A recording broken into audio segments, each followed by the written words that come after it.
जय माता दी। आज सभी को नवरात्रि की हार्दिक शुभकामनाएं। आज हम चौथा दिन में पहुंच गए हैं। नवरात्रि का सप्तशती पाठ का चौथा दिन है और चौथा दिन में आज हम 5, 6, 7, 8 अध्याय पढ़ेंगे। तो चलिए स्टार्ट करते हैं। इस अध्याय में हम पढ़ेंगे, अब पुनः देवताओं का उपकार करने वाली वे देवी दुष्ट दैत्यों तथा शुंभ निशुंभ का वध करने एवं सब लोगों की रक्षा करने के लिए गौरी देव की शरीर से जिस प्रकार प्रकट हुई थी, वो सब प्रसंग मेरे मुंह से सुनो। मैं उसका तुमसे यथावत वर्णन करता हूँ। मार्कंडेय पुराण के हिसाब से 5वां अध्याय, देवताओं द्वारा देव की स्तुति।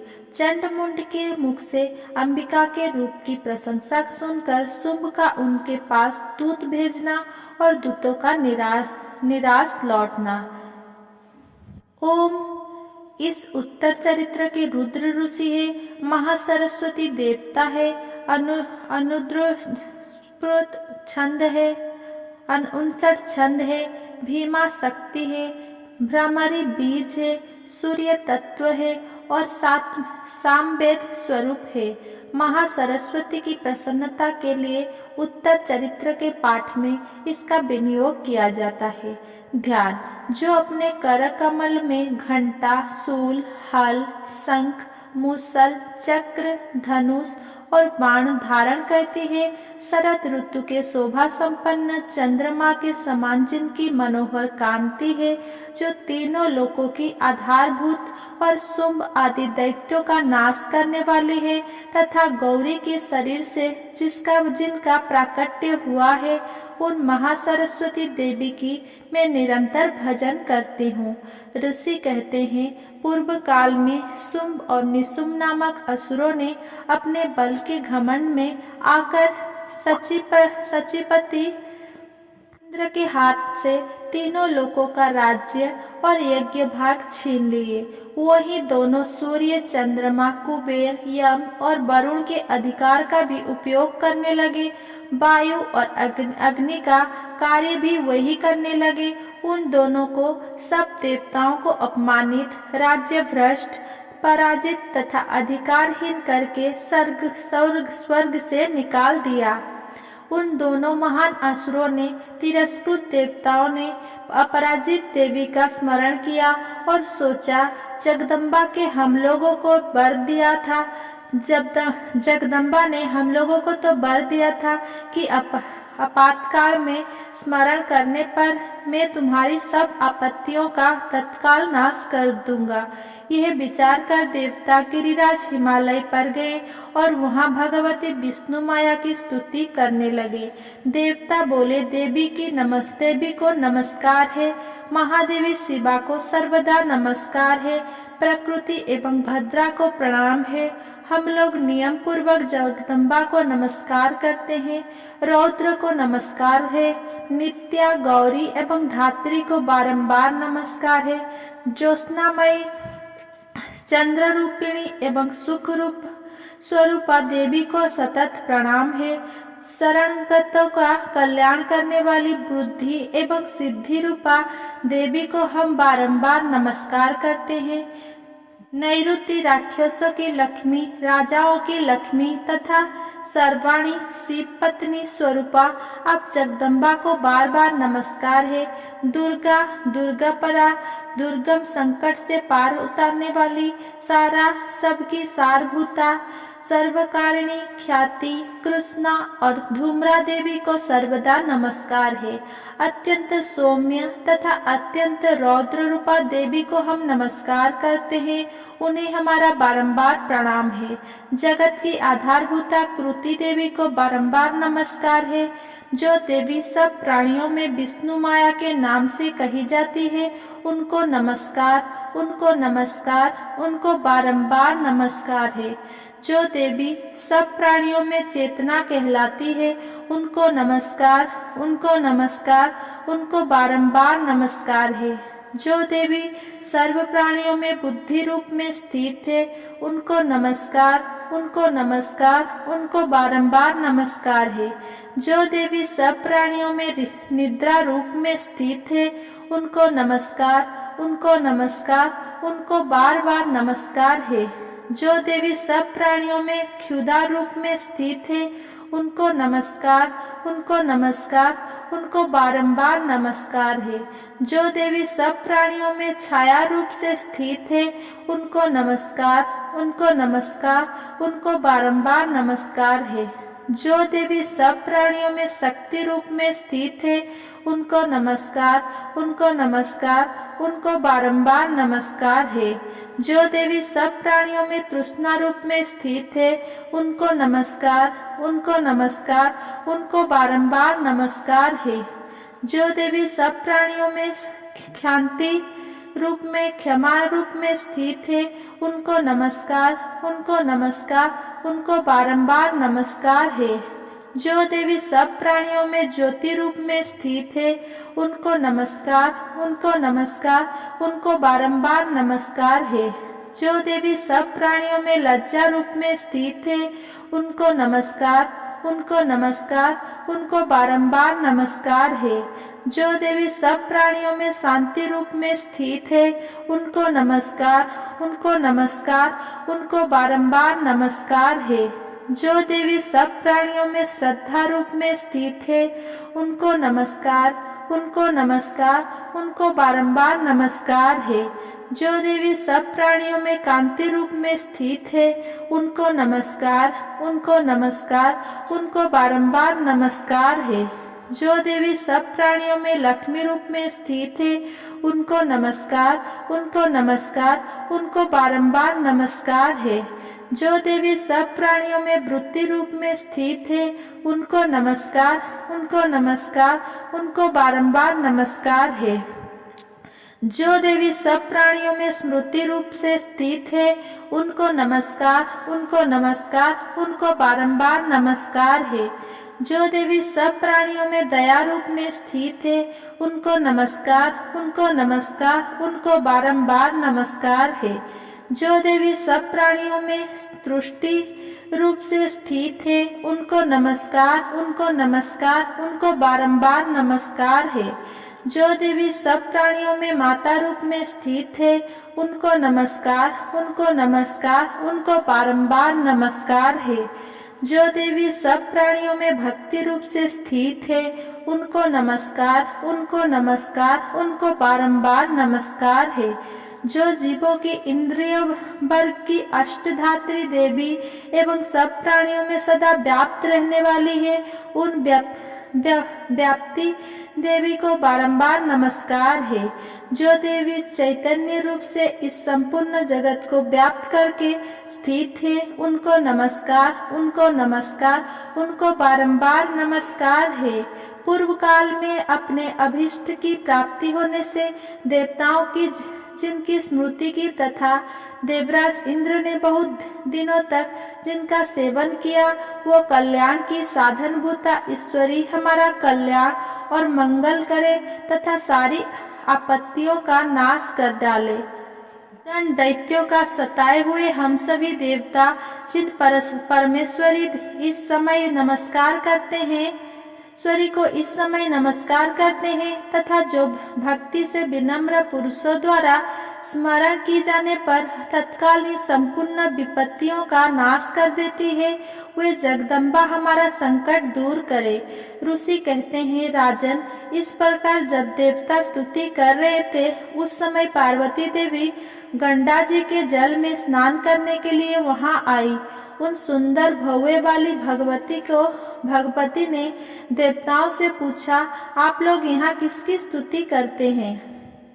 तब उन्होंने उनकी शरीर कोश से प्रकट हुई शिवा देवी बोली, शुंभ दैत्यों से तिरस्कृत और युद्ध में निशुंभ से पराजित हो यहाँ एकत्रित हुए ये समस्त देवता यह मेरी ही स्तुति कर रहे हैं। पार्वती जी की शरीर कोश से अंबिका का प्रादुर्भाव हुआ था, इसीलिए वे समस्त लोकों में कौशिकी कही जाती है। कौशिकी प्रकट होने के बाद पार्वती देवी का शरीर काले रंग का हो गया, अतः वह हिमालय पर रहने वाली कालिका देवी के नाम से विख्यात हुई। तदनंतर शुंभ निशुंभ के भूंड भृत्य चंडमुंड वहां आए और उन्होंने परम मनोहर रूप धारण करने वाली अंबिका देवी को देखा। फिर वे शुंभ के पास जाकर बोले, महाराज, एक अत्यंत मनोहर स्त्री है जो अपनी दिव्य कांति से हिमालय को प्रकाशित कर रही है। वैसा उत्तम रूप कहीं किसी ने भी नहीं देखा होगा। असुरेश्वर, पता लगाइए वो देवी कौन है और उसे ले लीजिए। स्त्रियों में तो वो रत्न है, उसका प्रत्येक अंग बहुत ही सुंदर है तथा वो अपने श्री अंगों की प्रभा से संपूर्ण दिशाओं में प्रकाश फैला रही है। दैत्यराज, अभी वो हिमालय पर ही मौजूद है, आप उसे देख सकते हैं। प्रभु, तीनों लोकों में मणि, हाथी और घोड़े आदि जितने भी अस्त्र है वे सब इस समय आपके घर में शोभा पाते हैं। हाथियों में रत्नभूत ऐरावत, ये परिजातों का ब्रूख और ऊंचे श्रवा घोड़ा, ये सब आपने इंद्र से ले लिया है। हंसों से जुता हुआ यह विमान भी आपके आंगन में शोभा पाता है। ये रत्नभूत अद्भुत विमान जो पहले ब्रह्मा जी के पास था, अब आपके यहाँ लाया गया है।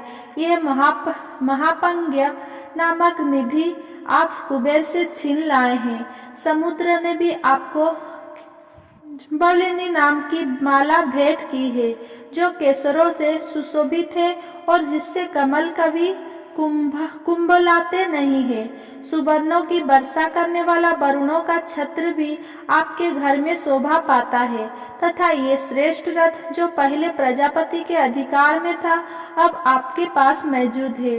दैतेश्वर, मृत्यु की उत्कंठिता नाम वाली शक्ति भी आपने छीन ली है तथा वरुण का पास और समुद्र में होने वाली सब प्रकार के रत्न आपके भाई निशुंभ के अधिकार में है। अग्नि ने भी स्वतः शुद्ध किए हुए 2 वस्त्र आपकी सेवा में अर्पित किए हैं। दैत्यराज, इस प्रकार सभी रत्न आपने एकत्र कर लिए हैं। फिर जो ये स्त्रियों में रत्न रूप कल्याणमयी देवी है, इसे आप क्यों नहीं अपने अधिकार में कर लेते? ऋषि कहते हैं, चंडमुंड का यह वचन सुनकर शुंभ ने महादैत्य सुग्रीव को दूत बनाकर देवी के पास भेजा और कहा, तुम मेरी आज्ञा से उसके सामने ये बातें कहना और ऐसा उपाय करना जिससे प्रसन्न होकर वो शीघ्र ही यहाँ आ जाए। वह दूत पर्वत के अत्यंत रमणीय प्रदेश में जहाँ देवी मौजूद थी गया और मधुर वाणी में कोमल वचन बोला। दूत बोला, देवी, दैत्यराज शुंभ इस समय तीनों लोकों में परमेश्वर है। मैं उन्हीं का भेजा हुआ दूत हूँ और यहाँ तुम्हारे ही पास आया हूँ। उनकी आज्ञा सदा सब देवता एक स्वर से मानते हैं, कोई उसका उल्लंघन नहीं कर सकता। वे संपूर्ण देवताओं को परास्त कर चुके हैं। उन्होंने तुम्हारे लिए जो संदेश दिया है उसे सुनो। संपूर्ण त्रिलोकी मेरी अधिकार में है। देवता भी मेरे आज्ञा के अधीन चलते हैं। संपूर्ण यज्ञों के भागों को मैं ही पृथक भोगता हूँ। तीनों लोकों में जितना श्रेष्ठ रत्न है वे सब मेरे अधिकार में है। देवराज इंद्र का वाहन ऐरावत जो हाथियों में रत्न के समान है, मैंने छीन लिया है। श्री क्षीर सागर का मंथन करने से जो अश्वरत्न ऊंचे श्रवा प्रकट हुआ था, उसे देवताओं ने मेरे पैरों पर पढ़कर समर्पित किया है। सुंदरी, उनके सिवा और भी जितने रत्नभूत पदार्थ देवताओं, गंधर्व और नागों के पास थे, वे सब मेरे ही पास आ गए हैं। देवी, हम लोग तुम्हें संसार की स्त्रियों में रत्न मानते हैं, अतः तुम हमारे पास आ जाओ, क्योंकि रत्नों का उपभोग करने वाला हम ही है। चंचल कटाक्ष वाली सुंदरी, तुम मेरी या मेरे भाई महापराक्रमी निशुंभ की सेवा में आ जाओ, क्योंकि तुम रत्न स्वरूपा हो। मेरा वरण करने से तुम्हें तुलना रहित महान ऐश्वर्य की प्राप्ति होगी। अपनी बुद्धि से यह विचार कर तुम मेरी पत्नी बन जाओ। ऋषि कहते हैं, दूत के ये कहने पर कल्याणमयी भगवती दुर्गा देवी, जो इस जगत को धारण करती है, मन ही मन गंभीर भाव से मुस्कुराई और इस प्रकार बोली। देवी ने कहा, दूत, तुमने सत्य कहा है, इसमें तनिक भी मिथ्या नहीं है। सुम तीनों लोगों का स्वामी है और निसुम भी उसी के समान पराक्रमी है, किंतु इस विषय में मैंने जो प्रतिज्ञा कर ली है उसे मिथ्या कैसे करूं? मैंने अपनी अल्प बुद्धि के कारण पहले से जो प्रतिज्ञा कर रखी है उसे सुनो। जो मुझे संग्राम में जीत लेगा, जो मेरे अभिमान को चूर्ण कर देगा तथा संसार में जो मेरे समान बलवान होगा वही मेरा स्वामी होगा। इसीलिए शुंभ अथवा महादैत्य निशुंभ स्वयं ही यहाँ पधारे, मुझे जीत कर शीघ्र ही मेरा पाणी ग्रहण कर ले। इसमें विलंब की क्या आवश्यकता है? दूत बोला, देवी, तुम घमंड में भरी हो, मेरे सामने ऐसी बातें ना करो। तीनों लोकों में कौन ऐसा पुरुष है जो शुंभ निशुंभ के सामने खड़ा हो सके? देवी, अन्य दैत्यों के सामने भी सारे देवता युद्ध में नहीं ठहर सकते, फिर तुम अकेली स्त्री होकर कैसे ठहर सकती हो? जिन शुंभ आदि दैत्यों के सामने इंद्र आदि सब देवता भी युद्ध में खड़े नहीं हुए, उनके सामने तुम स्त्री होकर कैसे जाओगी? इसीलिए तुम मेरे ही कहने से शुंभ निशुंभ के पास चली जाओ। ऐसा करने से तुम्हारे गौरव की रक्षा होगी, अन्यथा जब वे केस पकड़कर घसीटेंगे तब तुम्हें अपनी प्रतिष्ठा खोकर जाना पड़ेगा। देवी ने कहा, तुम्हारा कहना ठीक है, शुंभ बलवान है और निशुंभ भी बड़े पराक्रमी है, किंतु क्या करूं? मैंने पहले बिना सोचे समझे प्रतिज्ञा कर ली है, अतः अब तुम जाओ। मैंने तुमसे जो कुछ कहा है वो सब दैत्यराज से आदर पूर्वक कहना, फिर वे जो उचित जान पड़े करें। इस प्रकार श्री मार्कंडेय पुराण में सार्वणिक मंध्वस्तरी के कथा के अंतर्गत देवी महात्माओं के देवी दूत संवाद नामक 5वां अध्याय पूरा हुआ। 6ठा अध्याय, धूम्रलोचन वध। ध्यान में सर्वज्ञेश्वर भैरव के में निवास करने वाली परम कृष्ण प्रज्ञावती देवी का चिंतन करती हूँ। वे नागराज के आसन पर बैठी है। नागों के फणों को सुशोभित होने वाली मणियों को विशाल माला से उनकी देहलता उद्भासित हो रही है। सूर्य के समान उनका तेज है। 3 नेत्र उनकी शोभा बढ़ा रही है। वे हाथों में माला, कुंभ, कपाल और कमल लिए हुए हैं तथा उनके मस्तक में अर्धचंद्र का मुकुट सुशोभित है। ऋषि कहते हैं, देवी का यह कथन सुनकर दूतों को बड़ा अमर्ष हुआ और उसने दैत्यराज के पास जाकर सब समाचार विस्तार पूर्वक कह सुनाया। दूत के उस वचन को सुनकर दैत्यराज कुपित हो उठा और दैत्य सेनापति धूम्रलोचन से बोला, धूम्रलोचन, तुम शीघ्र अपनी सेना साथ लेकर जाओ और उस दुष्ट को केस पकड़कर घसीटते हुए उसे बलपूर्वक यहाँ ले आओ। उसकी रक्षा करने के लिए यदि कोई दूसरा खड़ा हो तो वह देवता, यक्ष अथवा गंधर्व ही क्यों ना हो, उसे अवश्य मार डालना। ऋषि कहते हैं, शुंभ के इस प्रकार आज्ञा देने पर वो धूम्रलोचन दैत्य 60,000 असुरों की सेनाओं के साथ लेकर वहां से तुरंत चल दिया। वहां पहुंचकर उसने हिमालय पर रहने वाली देवी को देखा और ललकार कर कहा, अरे तू शुंभ निशुंभ के पास चल। यदि इस समय प्रसन्नता पूर्वक मेरे स्वामी के समीप नहीं चलेगी तो मैं बलपूर्वक झोंटा पकड़कर घसीटते हुए तुझे ले चलूंगा। देवी बोली, तुम्हें दैत्यों का राजा भेजा है, तुम स्वयं भी बलवान हो और तुम्हारे साथ विशाल सेना भी है। ऐसी दशा में यदि मुझे बलपूर्वक ले चलोगे तो मैं तुम्हारा क्या कर सकती हूँ।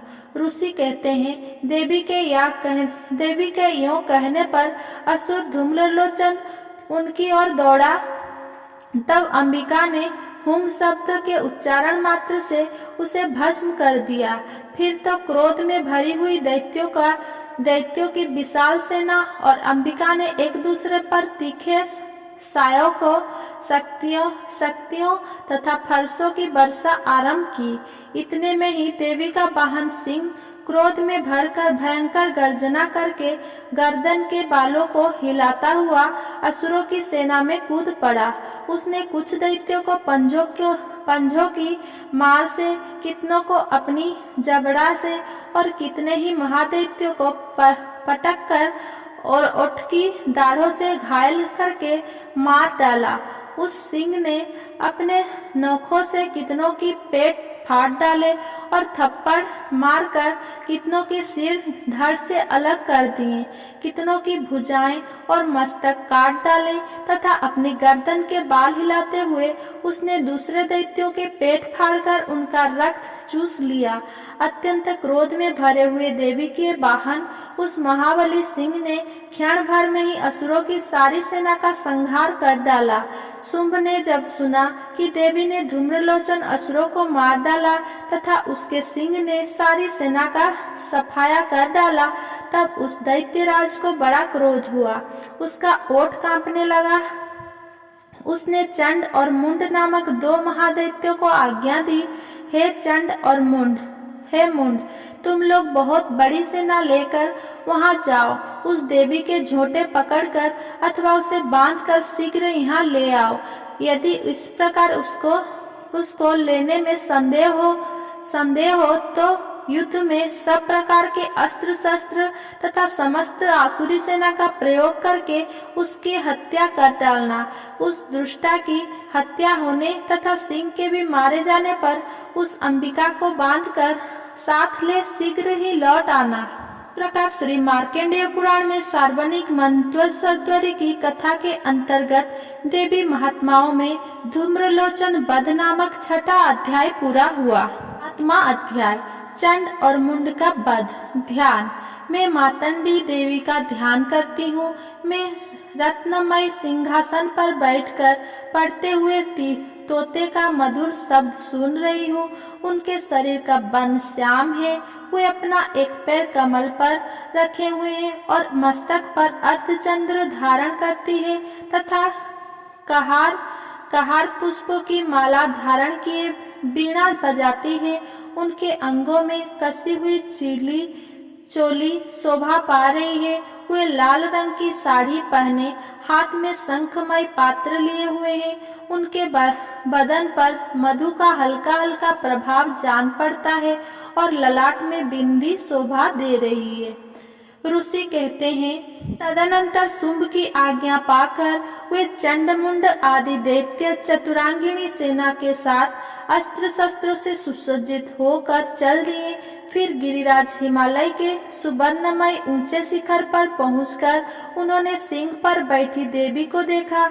वे मंद मंद मुस्कुरा रही थी। उन्हें देखकर दैत्य लोग तत्परता से पकड़ने का उद्योग करने लगे। किसी ने धनुष तान लिया, किसी ने तलवार संभाली और कुछ लोग देवी के पास आकर खड़े हो गए।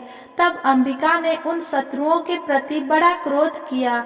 उस समय क्रोध के कारण उनका मुख काला पड़ गया, ललाट में भौएं टेढ़ी हो गई और वहां से तुरंत विकराल मुखी काली प्रकट हुई, जो तलवार और पास लिए हुए थी।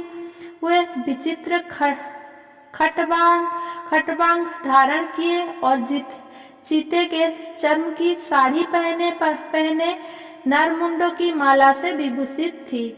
उनके शरीर का मांस सूख गया था, केवल हड्डियों का ढांचा था, जिससे वे अत्यंत भयंकर जान पड़ती थी। उनका मुख बहुत विशाल था। जीभ लपलपाने के कारण वे और भी डरावनी प्रतीत होती थी। उनकी आंखें भीतर को धसी हुई थी और कुछ लाल थी। वे अपनी भयंकर गर्जना से संपूर्ण दिशाओं को गुंजा रही थी। बड़े बड़े दैत्यों का वध करती हुई वे कालिका देवी बड़े वेग से दैत्यों की उस सेना पर टूट पड़ी और उन सबको भक्षण करने लगी। वे पार्श्वरक्षक को अंगधारी महाबतों, योद्धाओं और घंटा सहित कितने ही हाथियों को एक ही हाथ से पकड़कर मुंह में डाल देती थी। इसी प्रकार घोड़े, रथ और सारथी के साथ रथी सैनिकों को मुंह में डालकर वे उन्हें बड़े भयानक रूप से चबा डालती थी। किसी के बाल पकड़ लेती, किसी का गला दबा देती, किसी को पैरों से कुचल डालती और किसी को छाती के धक्के से गिराकर मार डालती थी। वे असुरों के छोड़े हुए बड़े बड़े अस्त्र शस्त्र मुंह से पकड़ लेती और रोष में भरकर उनको दांतों से पीस डालती थी। काली ने बलवान एवं दुरात्मा दैत्यों की वो सारी सेना रौंद डाली, खा डाली और कितनों को मार भगाया। कई तलवार के घाट उतारे गए, कोई खड्ग बाण से पीटे गए और कितने ही असुरों दांतों के अग्रभाग से कुचल जाकर मृत्यु को प्राप्त हुए। इस प्रकार देवी ने असुरों की इस सारी सेना को क्षण भर में मार गिराया। यह देख चंड उन अत्यंत भयानक काली देवी की ओर दौड़ा था। महादैत्य मुंड ने भी अत्यंत भयंकर बाणों की वर्षा से तथा हजारों बार चलाए हुए चक्रों से उन भयानक नेत्रों वाली देवी को आच्छादित कर दिया। वे अनेकों चक्र देवी के मुख से समाते हुए ऐसे जान पड़े मानो सूर्य के बहुतरे मंडल बादलों के उदर में प्रवेश कर रहे हो। तब भयंकर गर्जना करने वाली काली ने अत्यंत रोष में भरकर विकट अट्टहास किया। उस समय उनके विकराल बदन के भीतर कठिनता से देखे जा सकने वाले दांतों की प्रभा से वे अत्यंत उज्जवल दिखाई देती थी। देवी ने बहुत बड़ी तलवार हाथ में ले हंग का उच्चारण करके चंड पर धावा किया और उसके केस पकड़कर उसी तलवार से उसका मस्तक काट डाला। चंड को मारा गया देखकर मुंड भी देवी की ओर दौड़ा। तब देवी ने रोष में भरकर उसे भी तलवार से घायल करके धरती पर सुला दिया। महापराक्रमी चंड और मुंड को मारा गया देख मरने से बची हुई बाकी सेना भय से व्याकुल हो चारों ओर भाग गई। तदनंतर काली ने चंड और मुंड का मस्तक हाथ में ले चंडिका के पास जाकर प्रचंड अट्टहास करते हुए कहा, देवी, मैंने चंड और मुंड नामक इन दो महापशुओं को तुम्हें भेंट किया है। अब युद्ध यज्ञ में तुम शुंभ और निशुंभ का स्वयं ही वध करना। ऋषि कहते हैं, वहां आए हुए उन चंड मुंड नामक महादैत्यों को देखकर कल्याणमयी चंडी ने काली से मधुर वाणी में कहा, देवी, तुम चंड और मुंडों को लेकर मेरे पास आई हो, इसीलिए संसार में चामुंडा के नाम से तुम्हारी ख्याति होगी। इस प्रकार श्री मार्कंडेय पुराण में सार्वजनिक मंत्रोत्तरी की कथा के अंतर्गत देवी महात्म्य में चंड मुंड वध नामक 7वां अध्याय पूरा हुआ।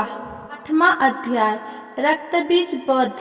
ध्यान में अणिमा आदि सिद्धिमयी किरणों से आवृत भवानी को ध्यान करती हूँ। उनके शरीर का रंग लाल है, नेत्रों में करुणा लहरा रही है तथा हाथों में पास, अंकुश, बाण और धनुष शोभा पाते हैं। ऋषि कहते हैं, चंड और मुंड नामक दैत्यों के मारे जाने तथा बहुत सी सेना का संहार हो जाने पर दैत्यों के राजा प्रतापी शुंभ के मन में बड़ा क्रोध हुआ और उसने दैत्यों की संपूर्ण सेना को युद्ध के लिए कुछ करने की आज्ञा दी। वह बोला, आज उदायुध नामक 86 दैत्य सेनापति अपने सेनाओं के साथ युद्ध के लिए प्रस्थान करे। कंबु नाम वाले दैत्यों के 84 सेनानायक अपनी वाहिनी से घिरे हुए यात्रा करे। 50 कोटि वीर्य कुल के और 100 घौम्र कुल के असुर सेनापति मेरी आज्ञा से सेना सहित कूच करें। कालक, दैहर्त, मौर्य और काल के असुर भी युद्ध के लिए तैयार हो मेरी आज्ञा से तुरंत प्रस्थान करे। भयानक शासन करने वाला असुर राज शुंभ इस प्रकार आज्ञा दे सहस्रों बड़ी बड़ी सेनाओं के साथ युद्ध के लिए प्रस्थित हुआ।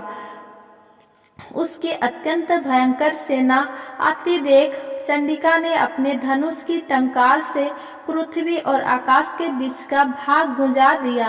राजन, तदनंतर देवी के सिंह ने भी बड़े जोर जोर से दहाड़ना आरंभ किया।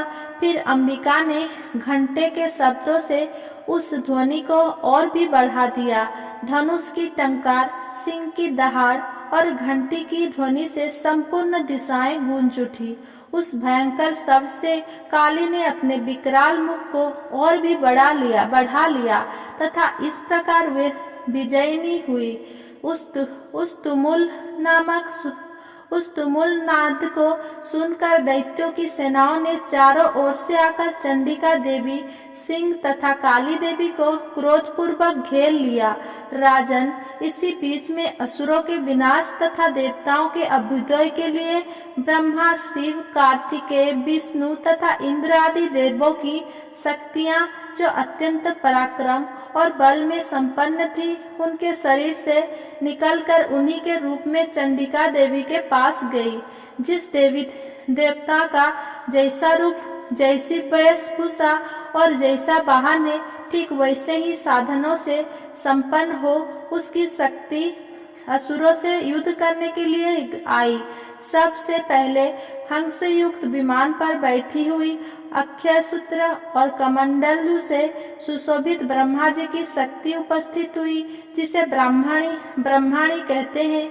महादेव जी की शक्ति वृषभ पर आरूढ़ हो, हाथों में श्रेष्ठ त्रिशूल धारण किए, महानाग का कंकण पहने, मस्तक में चंद्ररेखा से विभूषित हो वहां आ पहुंची। कार्तिकेय जी की शक्ति रूपा जगदम्बिका उन्हीं का रूप धारण किए श्रेष्ठ मयूर पर आरूढ़ हो, हाथ में शक्ति लिए दैत्यों से युद्ध करने के लिए आई। इसी प्रकार भगवान विष्णु की शक्ति गरुड़ पर विराजमान हो, शंख चक्र गदा सांड धनुष तथा खड्ग हाथ में लिए वहां आई। अनुपम यज्ञ 12 का रूप धारण करने वाले श्रीहरि की जो शक्ति है, वो भी 12 शरीर धारण करके वहां उपस्थित हुई। नरसिंही शक्ति भी नृसिंह के समान शरीर धारण करके वहां आई। उसकी गर्दन के बालों के झटकने से आकाश से तारे बिखरे पड़ते थे। इसी प्रकार इंद्र की शक्ति वज्र हाथ में लिए गजराज ऐरावत पर बैठकर आई। उसके भी सहस्र नेत्र थे। इंद्र का जैसा रूप है वैसा ही उसका भी था। तदनंतर उन देव शक्तियों से घिरे हुए महादेव जी ने चंडिका से कहा, मेरी प्रसन्नता के लिए तुम शीघ्र ही इन असुरों का संहार करो। तब देवी के शरीर से अत्यंत भयानक और परम उग्र चंडिका शक्ति प्रकट हुई, जो सैकड़ों गिदाड़ियों की भांति आवाज करने वाली थी।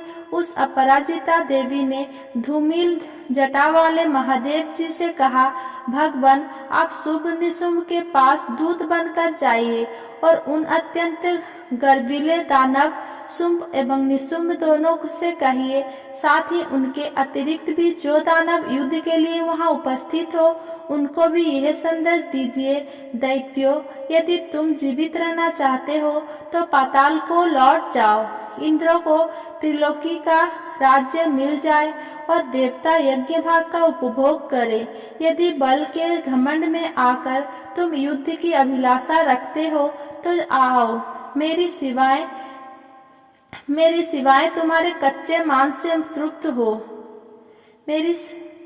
मेरी सिवाय योगिनियां तुम्हारे कच्चे मांस से तृप्त हो। चूंकि उस देवी ने भगवान शिव को दूत के कार्य में नियुक्त किया था, इसीलिए वो शिव दूती के नाम से संसार में विख्यात हुई।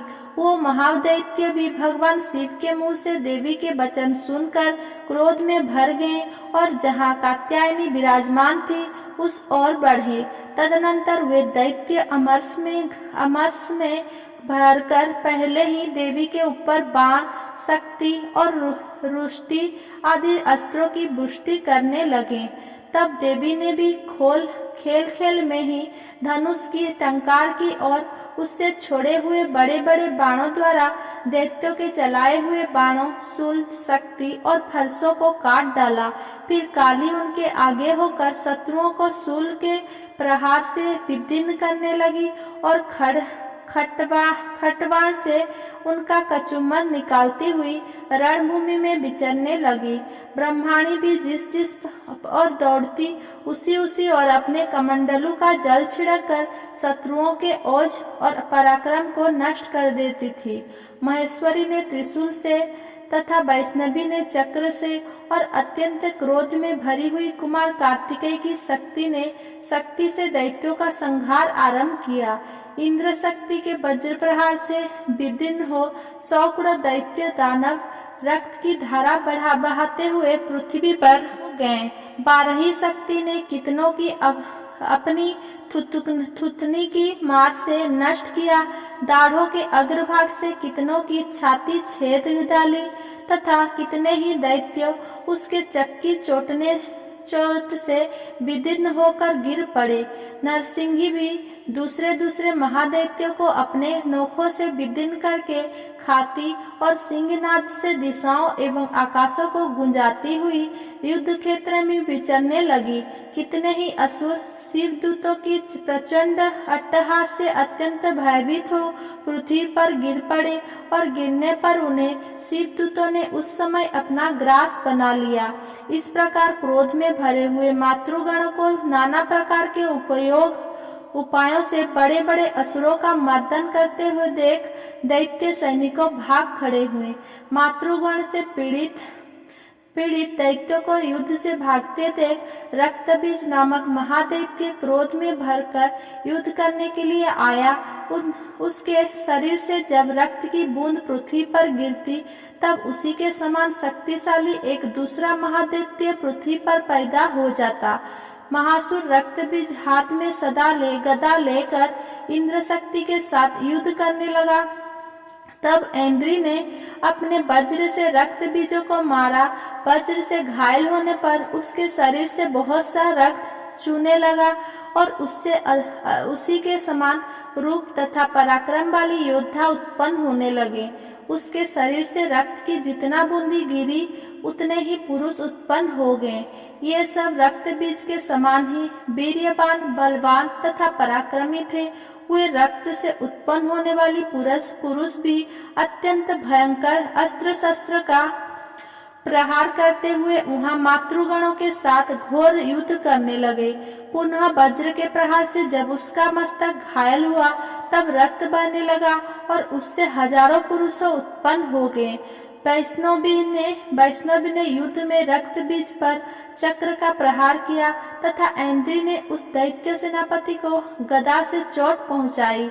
वैष्णवी के चक्र से घायल होने पर उसके शरीर से जो रक्त वहां और उससे जो उसी के बराबर आकार वाले सहस्र महादैत्य प्रकट हुए, उनके द्वारा संपूर्ण जगत व्याप्त हो गया। कौमारी ने शक्ति से, बाराहिणी खड्ग से और महेश्वरी ने त्रिशूल से महादैत्य रक्तबीजों को घायल किया। क्रोध में भरे हुए उस महादैत्य रक्तबीज ने भी गदा से सभी मातृशक्तियों पर पृथक पृथक प्रहार किया। शक्ति और शूल आदि के अनेक बार घायल होने पर जो उनके शरीर से रक्त की धारा पृथ्वी पर गिरी, उनसे भी निश्चय ही सैकड़ों असुर उत्पन्न हुए। इस प्रकार उस महादैत्य के रक्त से प्रकट हुए असुरों द्वारा संपूर्ण जगत व्याप्त हो गया। इससे उन देवताओं को बड़ा भय हुआ। देवताओं को उदास देख चंडिका ने काली से शीघ्रता पूर्वक कहा, चामुंडे, तुम अपना मुख और भी फैलाओ तथा मेरे शस्त्रपात से गिरने वाले रक्त बूंदों और उनसे उत्पन्न होने वाले महादैत्यों को तुम अपने उस उनावले मुख से उतावले मुख से खा जाओ। इस प्रकार रक्त से उत्पन्न होने वाले महादैत्यों का भक्षण करती हुई तुम रण में विचरती रहो। ऐसा करने से उस दैत्य का सारा रक्त क्षीण हो जाने पर वो स्वयं भी नष्ट हो जाएगा। उन भयंकर दैत्यों को जब तुम खा जाओगी तब दूसरे नए दैत्य उत्पन्न नहीं हो सकेंगे। काली से ये भयो कहकर चंडिका देवी ने शूल से रक्त बीज को मारा और काली ने अपने मुख से उसका रक्त ले लिया। तब उसने वहां चंडिका पर गदा से प्रहार किया, किंतु उस गदापात ने देवी को तनिक भी वेदना नहीं पहुंचाई। रक्त बीज के घायल शरीर से बहुत सा रक्त गिरा, किंतु जो ही वहां गिरा त्यों ही चामुंडा ने उसे अपने मुख में ले लिया। रक्त गिरने से काली के मुख में जो महादैत्य उत्पन्न हुए उन्हें भी वह चट कर गई और उसने रक्त बीज का रक्त भी पी लिया।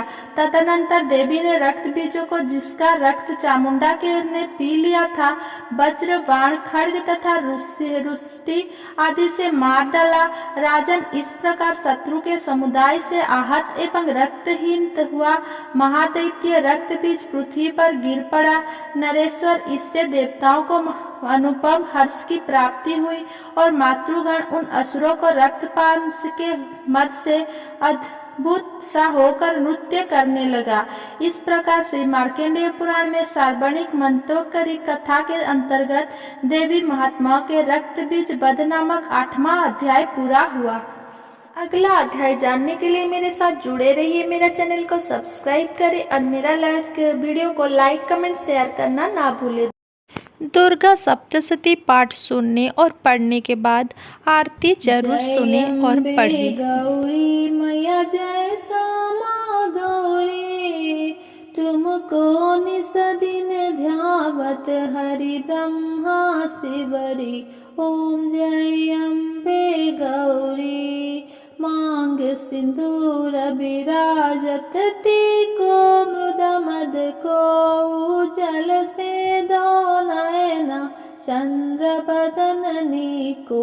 ओम जय अम्बे गौरी, कनक समान कलेवर रक्तांबर राजे, रक्त पुष्प गलमाला कंठन पर साजे। ओम जय अम्बे गौरी, के हरि वाहन राजत खड्ग खपर धारी, सुर नर मुनि जन सेवत तिनके दुख हारी।